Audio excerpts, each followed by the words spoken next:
Hello friends, मैं जनार्दन तोमर मुल्कराज आनंद के द्वारा लिखा गया उपन्यास कुली की आपको हिंदी में समरी देता हूँ।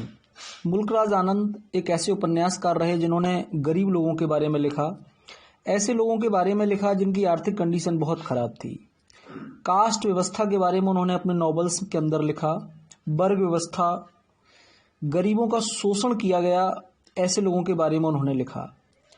कुली नामक उनका जो उपन्यास है, यह एक घटना है हिमाचल प्रदेश के बिलासपुर नामक एक गांव की, जिस गांव में मुन्नू नामक एक लड़का रहता है। मुन्नू के 2-2.5 साल के जीवन के बारे में इस उपन्यास में बताया गया है। मुन्नू अपने चाचा चाची के साथ रहता है। चाचा का नाम दयाराम है, जबकि चाची का नाम गुजरी है। दोनों ही स्वभाव से बड़े रूड नेचर के हैं। मुन्नू के पेरेंट्स का छोटी सी उम्र में ही, जब मुन्नू बहुत छोटा था तभी उनकी डेथ हो गई थी। सुसाइड कर लिया था उन्होंने। कर्ज लिया हुआ था, कर्ज को चुका नहीं पाए। इस कंडीशन में आकर दोनों ने आत्महत्या कर ली। मुन्नू अकेला रह गया, चाचा चाची के साथ रहने लगा। बचपन उसका कुछ कुछ ठीक सा गुजरा। वह बच्चों के साथ खेलता था, जो साथी थे उसके, उनका वह लीडर की तरह वर्क करता था। लेकिन जब वह बड़ा हुआ तो चाची को प्रॉब्लम होने लगी। चाची को लगने लगा कि हमारा खाता है, कुछ करता नहीं है। एक बोझ की तरह चाची को लगने लगा। उसके साथ अच्छा बिहेव नहीं करती थी चाची।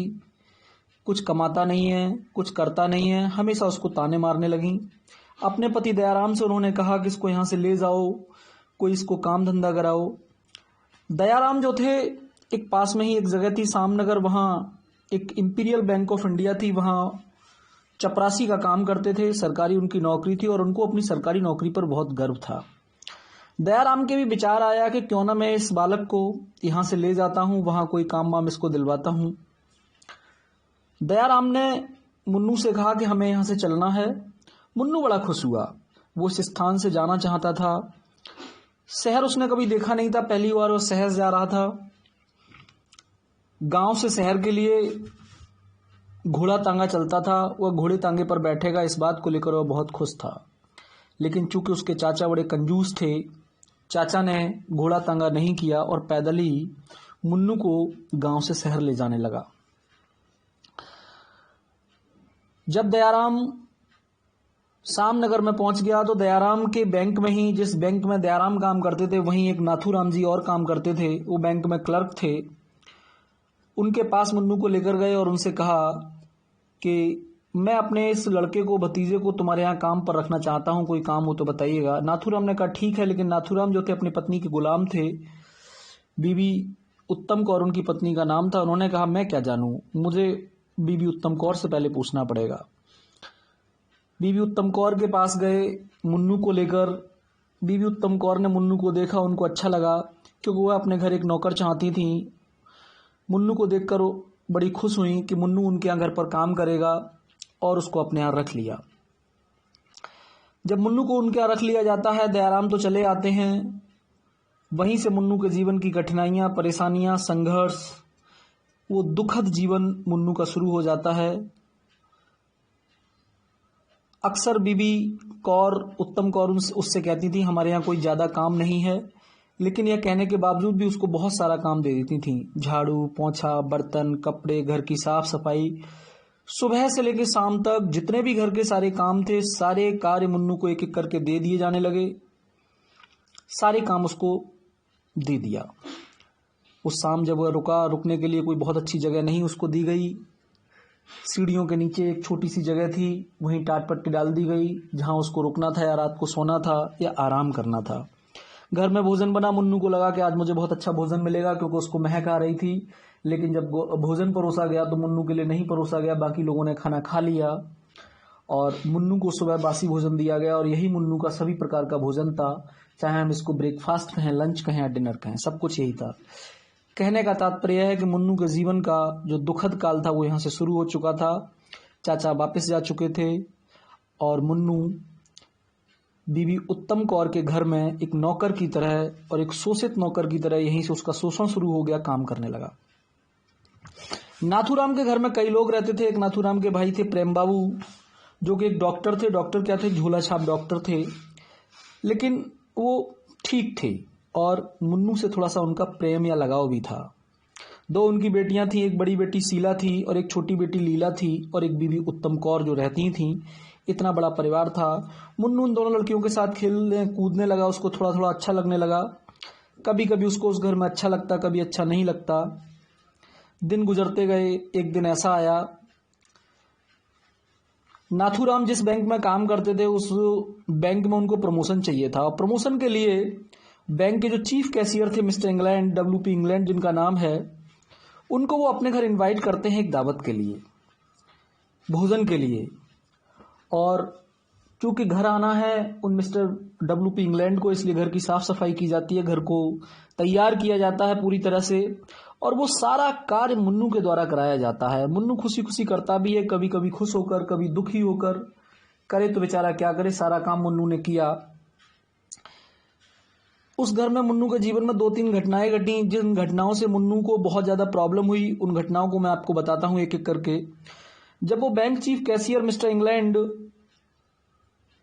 नाथूराम के यहाँ आने वाले थे तो मुन्नू को कहा गया कि हमारे यहाँ एक चाइना का क्रॉकरी सेट है और एक बहुत अच्छा सेट है। जब वो आएंगे तो तुम्हें इसमें खाना परोसना है, चाय वगैरह देनी है और सब कुछ अच्छे से करना है।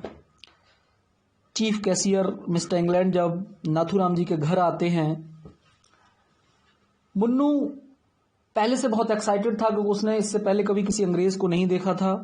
वो अंग्रेज को देखना चाहता था, अंग्रेज कैसे होते हैं। खान पान भी उस दिन बढ़िया बन रहा था घर में, तो उसको भी पता था उसको भी कुछ न कुछ खाने को मिलेगा। साफ सफाई भी हो रही थी। वो एक इंग्लैंड अंग्रेज व्यक्ति को भोजन परोसेगा। यह बात को सोच सोचकर वह थोड़ा सा एक्साइटेड था।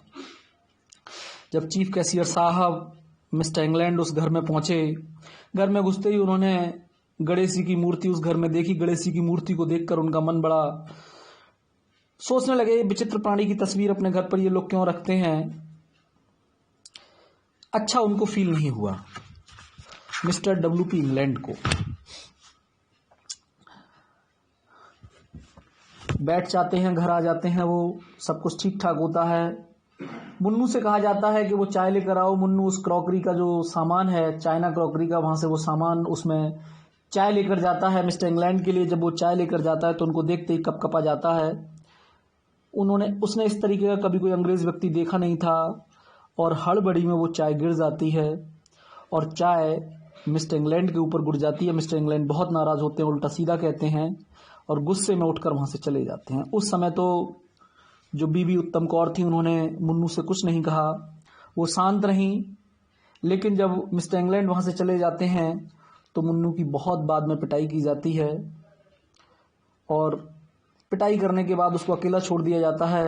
उस समय मुन्नू को अपनी चाची गुजरी की याद आती है, जिसको वह गांव में छोड़ आया था, उस बिलासपुर गांव में। क्योंकि चाची मारा पीटा तो करती थी लेकिन कभी कभी प्यार भी करती थी, उसको गले से लगा भी लिया करती थी, दुलार भी किया करती थी। तो उसको अपनी चाची की याद आती है। घटना घटित हो जाती है। घर के सारे काम वगैरह मुन्नू के द्वारा किए जाते रहते हैं। कुछ दिनों बाद एक घटना और घटी। रात को मुन्नू सो रहा था, पेट कुछ खराब था। मुन्नू को पॉटी लगी, शौच उसको जाना था। लैट्रीन जो बनी हुई थी घर से बिल्कुल बाहर बनी हुई थी, वहां उसके लिए जाना इतना आसान नहीं था। चाबी जो थी मेन गेट की वो बीबी उत्तम कौर के पास थी, वो अपने कमरे में सो रही थी। मुन्नू की हिम्मत नहीं हुई कि उनको जगा दिया जाए। अगर वो जगाएगा तो वो गुस्सा हो जाएंगी, गुस्से होने में डांटेंगी, गालियां सुनाएंगी और कहीं पिटाई न लगा दें। इस वजह से जब असहनीय हो गया उसके लिए, उससे गलती हो गई। घर में रसोई बनी हुई थी, रसोई के सामने ही उसने वहां पर वो पॉटी कर दी। ये एक बड़ी घटना थी उस घर में। जब वह सुबह जागी, बीबी उत्तम कौर जो नाथूराम जी की पत्नी है, जब वह जागी उनको स्मेल आई, बड़ी गंदी स्मेल आई। जब उन्होंने देखा कि मुन्नू ने रसोई के सामने पॉटी कर दी है, लैट्रिन कर दी है, गंदी स्मेल आ रही है, उन्होंने खूब उसको गालियां सुनाई, खूब उसकी पिटाई लगाई और उसको हिदायत दी कि आगे से अब कोई ऐसी कोई घटना नहीं होनी चाहिए।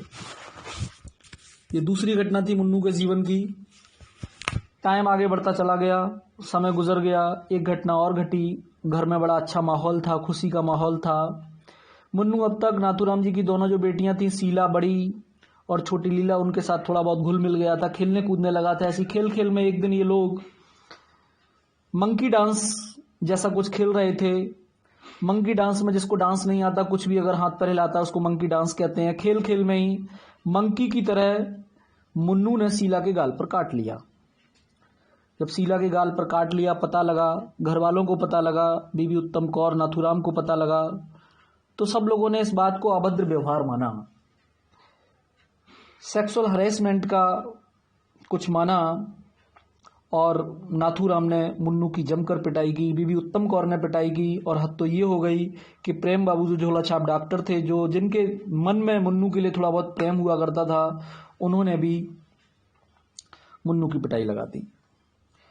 मुन्नू इतना पिटा, उसको इतना गंदा महसूस हुआ, वो इस घर को छोड़ना चाहता था। विचार करने लगा, आइडिया सोचने लगा, मौका पाते ही उसने इस घर को एक दिन छोड़ दिया। घर को छोड़कर भागता भूगता चलता फिरता वो स्टेशन पहुंचा। स्टेशन पे उसने ट्रेन को देखा, एक ट्रेन में वो चढ़ गया। सीट के नीचे वो लेट जाता है मुन्नू। उसे पता था कि ट्रेन में टीटी होते हैं और टीटी टिकट मांगते हैं, जब टिकट नहीं होता है तो जेल में भेज दिया जाता है। इस बात से डरा हुआ सीट के नीचे लेट जाता है। और जब वो सीट के नीचे लेट जाता है तो सीट पर और लोग आकर बैठते हैं। उन और लोगों में 2 लोग आकर बैठते हैं। जो 2 लोग आकर बैठते हैं उनमें एक है प्रभा दयाल और दूसरा है गणपत। दोनों ही एक अचार फैक्ट्री के मालिक हैं।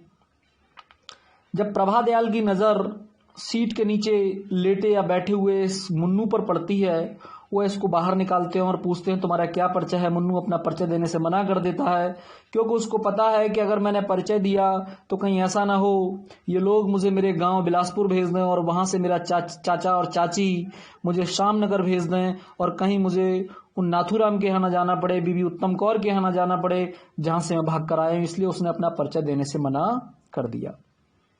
पूछते हैं बताओ तुम कौन हो, तो केवल वो यही कहता है मेरा इस दुनिया में कोई नहीं है, मैं अनाथ हूं, मैं अकेला हूं, मैं कहीं वापस नहीं जाना चाहता, मैं बिल्कुल अकेला हूं। प्रभा दयाल उससे कहते हैं कोई बात नहीं, अगर तुम्हारा कोई नहीं है तो मैं तुम्हें अपने साथ ले चलता हूं। और प्रभा दयाल मुन्नू को दौलतपुर ले आते हैं, दौलतपुर में जहां उनकी अचार की फैक्ट्री है। जब वो दौलतपुर ले आते हैं, मुन्नू कहता है मैं किसी पर बोझ बनकर नहीं रहना चाहता, मैं तुम्हारा कुछ खाना पीना नहीं चाहता, मैं काम करना चाहता हूं। प्रभा दयाल उसको अपनी फैक्ट्री में काम दे देते हैं। इस तरह मुन्नू के दिन कटने लगे। गणपत जो है एक बहुत अच्छा व्यक्ति नहीं है। जब भी गणपत को मौका मिलता है, कभी कभार कह सकते हैं, वो मुन्नू की पिटाई लगा देता है, इल ट्रीट करता है, क्योंकि Ganpat is not a good person. लेकिन प्रभा दयाल और उसकी पत्नी दोनों ही अच्छे व्यक्ति हैं और मुन्नू के प्रति लगाव रखते हैं, उसको प्रेम भी करते हैं। मुन्नू यहाँ फैक्ट्री में आकर या दौलतपुर आकर मुन्नू के जो दुख हैं वो थोड़ा सा कम हुए हैं। श्यामनगर में वहां मुन्नू के दुख ज्यादा थे, बीबी उत्तम कौर के यहाँ दुख ज्यादा थे, वहां वह ज्यादा परेशान रहता था, ज्यादा काम करना पड़ता था। लेकिन यहाँ आने के बाद उसके दुखों में थोड़ी सी कमी आई, ऐसा उसको महसूस हुआ है। लेकिन यहाँ भी कुछ न कुछ, चूंकि मुन्नू के जीवन में घटनाएं घटित ही होनी है। मुल्कराज आनंद ने लिखा ही ऐसे लोगों के बारे में है, डाउन ट्रॉडन, गरीब, शोषित, शोषण मुन्नू का होना ही होना है। यहाँ क्या होता है, एक घटना घटित होती है। प्रभा दयाल की जो फैक्ट्री है एक रिहायशी इलाके में है, और रिहायशी इलाके में फैक्ट्री को चलाना, आसपास के लोग हैं वो ऑब्जेक्शन करते हैं, और सामने ही एक मिस्टर एडवर्ड रहते हैं। वो कई बार प्रभा दयाल को चेतावनी दे चुके हैं कि तुम अपनी फैक्ट्री को यहां से हटा लो, क्योंकि उनकी फैक्ट्री का धुआं जो है वो प्रभा दयाल की फैक्ट्री का जो धुआं है मिस्टर एडवर्ड को परेशान करता है। लेकिन प्रभा दयाल वहां से फैक्ट्री नहीं हटाते हैं, और मिस्टर एडवर्ड जो है अपने सोर्सेस के माध्यम से फैक्ट्री को सीज करा देता है। फैक्ट्री सीज होने से पहले ही गणपत, जो कि प्रभा दयाल का साथी था, वो एक चालाक व्यक्ति था, चतुर व्यक्ति था, अपनी फैक्ट्री को वहां से अलग कर लेता है, दूसरी जगह डाल लेता है, और प्रभा दयाल के साथ काम करने वाले लोगों को अपनी ओर मिला लेता है और अपने काम को आगे बढ़ा देता है। प्रभा दयाल की फैक्ट्री इधर सील हो जाती है, प्रभा दयाल को जेल हो जाती है इसी वजह से। जब प्रभादयाल जेल में चले जाते हैं तो मुन्नू अकेला रह जाता है, प्रभादयाल की पत्नी अकेली रह जाती हैं। तो फिर घर के खर्चे चलाने के लिए मुन्नू जो है कुली की तरह काम करने लगता है, कुली की तरह मेहनत करने लगता है। इसीलिए इस उपन्यास का नाम कुली रखा गया। वो कुली की तरह शुरुआत से लेकर अंत तक, जिस तरह कुली एक बहुत मेहनती व्यक्ति होता है और मेहनत करता है, ऐसे ही मुन्नू को यहाँ दिखाया गया है। कुली की तरह वो काम करता है और घर के खर्चों को चलाता है। शीघ्र ही प्रभादयाल जेल से छूट जाते हैं। जब प्रभादयाल छूट कर आ जाते हैं तो वो देखते हैं कि मुन्नू ने उनके घर का खर्च चलाया है, लेकिन वो मुन्नू पर अब कोई बोझ नहीं बनना चाहते और वो और उनकी पत्नी दोनों ही दौलतपुर को छोड़कर गांव चले जाते हैं। जब वो गांव चले जाते हैं, मुन्नू फिर से अकेला हो जाता है, इधर से उधर जाता है, अकेला हो जाता है, उसको अच्छा नहीं लगता। एक जगह वह सर्कस को देखता है, सर्कस के सामान को जाते हुए देखता है। उस सामान में उसे शेर, हाथी वगैरह दिखाई देते हैं। वो सामान मुंबई की ओर जा रहा था, छिप छिपाकर वह भी सर्कस के साथ चल देता है और इस तरह मुन्नू मुंबई पहुंच जाता है। जब वो मुंबई पहुंच जाता है, वहां वो अकेला है, पूरी तरह सड़कों पर इधर से उधर घूमता फिरता रहता है। होता क्या, एक बार वो सड़क पर निकल रहा था, सड़क पर एक बच्चे को किसी दुर्घटना से बचाता है। जब एक छोटे से बच्चे को दुर्घटना से बचाता है, तभी वहां पर एक उस बच्चे का बाप आ जाता है। बच्चे के बाप का नाम है हरिहर।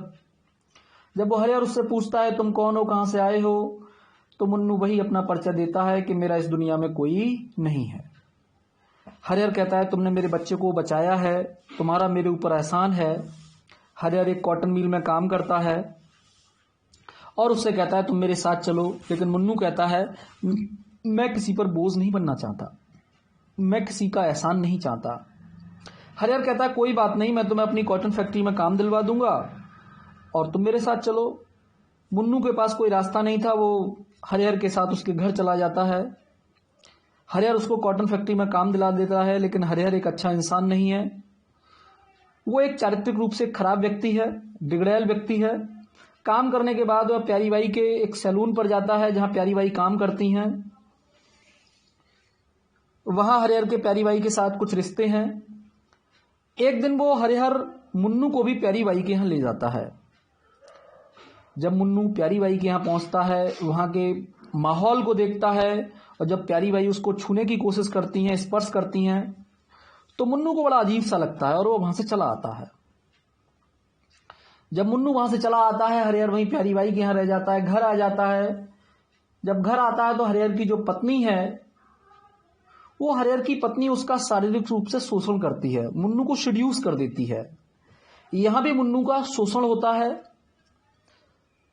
शारीरिक शोषण मुन्नू का यहां पर किया जाता है। यही एक घटना नहीं हुई, और भी घटना हुई। एक और यहां पर इंसिडेंट होता है कि जिस कॉटन फैक्ट्री में हरिहर काम करता है, वो कॉटन फैक्ट्री में हड़ताल हो जाती है। मजदूर हड़ताल कर देते हैं और हड़ताल की वजह से मालिक को फैक्ट्री बंद करनी पड़ती है। और जब फैक्ट्री बंद हो जाती है तो मुन्नू को फिर कुली की तरह यहां वहां काम करना पड़ता है और कुली की तरह काम करके वह अपना, हरिहर का और हरिहर की पत्नी का खर्च चलाता है, उस घर के खर्चों को पूरा करता है। लेकिन हरिहर जब काम बंद हो जाता है हरिहर का, तो हरिहर भी वहां से जाना चाहता है और हरिहर भी अपनी पत्नी के साथ गांव चला जाता है। गांव जाने के बाद जब वो दोनों गांव चले जाते हैं तो मुन्नू फिर से अकेला रह जाता है और एक कुली फिर बन जाता है। वो फिर अकेला रह जाता है, सड़कों पर इधर से उधर कुली की तरह काम करना, यही उसके लाइफ में होता है। आगे क्या होता है, सड़क से गुजर रहा था मुन्नू, एक गाड़ी से वो टकरा जाता है। जब वो गाड़ी से टकराता है तो उसके चोट लग जाती है, सड़क पर गिर जाता है। गाड़ी से एक महिला उतर कर आती है, जिस महिला का नाम है मिसेस मैनवेरिंग। ये एक एंग्लो इंडियन महिला है, भारी भरकम महिला है, वजन उसका ज्यादा है। उसके चोट लग जाती है मुन्नू के, तो मिसेस मैनवेरिंग जो है मुन्नू का इलाज कराती हैं। पूछती हैं तुम कौन हो, तो मुन्नू फिर वही जवाब देता है मेरा इस दुनिया में कोई नहीं है, मैं अनाथ हूं, मैं अकेला हूं। तो मिसेस मैनवेरिंग जो है उस अनाथ को अपने साथ शिमला ले जाती हैं। वो शिमला की रहने वाली हैं। वो एक बहुत ही हाई क्लासेस महिला है, शॉपिंग वॉपिंग करने का उनको बहुत शौक रहता है। रिक्शे में वो यहां से वहां आया जाया करती थी। अभी तक तो वो रिक्शा वो हायर किया करती थी। जब मुन्नू उनके साथ शिमला पहुंच जाता है तो वो एक रिक्शा परचेज कर लेती हैं और उस रिक्शे को मुन्नू से चलवाती हैं। मुन्नू के साथ बैठकर वो शिमला का जो मॉल रोड है वहां पर शॉपिंग करती हैं, आती हैं, जाती हैं, घूमती हैं, फिरती हैं। वो मुन्नू को अपना ड्राइवर बना लेती हैं। मॉल रोड पर इधर से उधर उनका घूमना फिरना रहता है। मुन्नू अब दिन में रिक्शा चलाता है मिसेज मैनवेरिंग का। जब वो शाम को घर लौट कर आया रात में, तो यहां भी उसका एक शारीरिक शोषण किया गया। मिसेज मैनवेरिंग जो हैं वो मुन्नू को सेड्यूस कर देती हैं, उसका शारीरिक शोषण करती हैं। लेकिन इस शोषण में मुन्नू जो है फिजिकल अटैचमेंट उसका हो जाता है मिसेज मैनवेरिंग से, और वह उस का आदी हो जाता है। वो जुड़ जाता है मिसेज मैनवेरिंग के साथ, उसका जो रिलेशन है उससे वो जुड़ जाता है। दिन भर वो काम करता है, रात को बढ़िया खान पान है नहीं। धीमे धीमे करके मुन्नू की तबीयत खराब हो जाती है और एक दिन रिक्शा चलाते समय उसकी सांस फूल जाती है, हांफी आ जाती है उसको, खांसी आती है उसको, और खांसी में उससे खून वगैरह आ जाता है। उसका इलाज कराया जाता है। जब उसका इलाज कराया जाता है तो इलाज में टीबी निकलती है। मिसेज मैनवेरिंग अपनी सहानुभूति उसके प्रति दिखाती हैं, उसको देखने जाती हैं। जब वो देखने जाती हैं तो फूल फल वगैरह उसके लिए लेकर जाती हैं और गॉड से प्रे करती हैं, गेट वेल सून, तुम जल्दी से ठीक हो जाओ। लेकिन तब तक बहुत देर हो चुकी होती है, क्योंकि मुन्नू का जो शारीरिक ढांचा था वो इतना कमजोर हो गया था काम कर करके, अच्छा खान पान न हो पाने के कारण और शारीरिक शोषण की वजह से, कि मुन्नू अपने आप को बचा नहीं पाता और दम तोड़ देता है। मुन्नू की मृत्यु हो जाती है। ये कहानी थी कुली, जिसको मुल्क राज आनंद ने लिखा था। मुन्नू को एक शोषित वंचित व्यक्ति के बारे में बताया गया है। 14 साल का ये बालक, चाहे वो कहीं भी रहा हो, जब वो अपनी चाचा चाची के साथ रहता था बिलासपुर में तब, शामनगर आ गया नाथूराम और बीबी उत्तम कौर के साथ तब, दौलतपुर आ गया प्रभादयाल और गणपत के साथ तब, जब वो मुंबई पहुंच गया हरिहर के साथ तब, हर जगह उसका शोषण ही हुआ। शारीरिक शोषण, मानसिक शोषण, बेहिसाब उससे काम कराया गया। उसकी बॉडी टूट गई, खराब हो गई और अंततः मर गया। इतनी सी थी ये कहानी। आपने सुना, इसके लिए थैंक यू।